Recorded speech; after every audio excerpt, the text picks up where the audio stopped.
Voilà. Il n'est pas venu, la mère l'argent n'est pas venu. Vous n'avez pas d'église.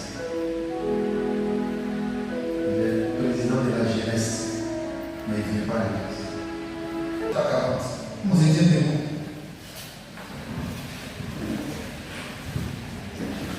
1 Samuel chapitre 17, verset 38 à 40. J'honore la parole du Seigneur avec respect et considération.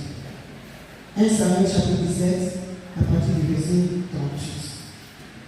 Saül fit mettre ses vêtements à David. Saül fit mettre ses vêtements à David. Il plaça sur sa tête un casque d'airain. Il plaça sur sa tête un casque d'airain. Et le revêtit d'une cuirasse. David ceignit l'épée de Saül.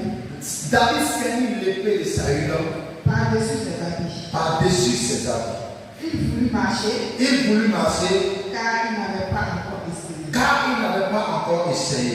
Mais il dit à Saül. Je ne puis pas marcher avec cette armure. Je n'y suis pas accoutumé. Et il s'en débarrassa. Verset 40. Il prit en main son bâton. Choisi dans le taureau 7 pierres polies. Et les met dans sa gibecière de berger. Et dans sa poche. Puis s'affronte à la main.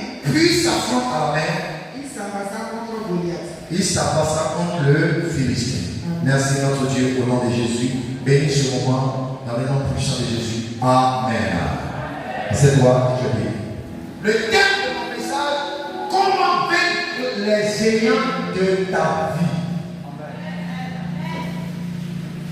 Comment vaincre les géants de ta vie.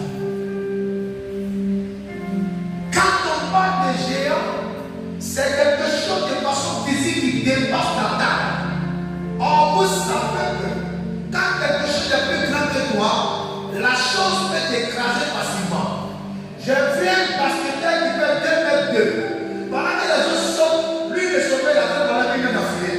Il les écrase par sa taille. Dans la main, il commence à parler. Et donc, quand quelque chose est géant, la chose te domine, la chose te surplante. Donc, il y a des géants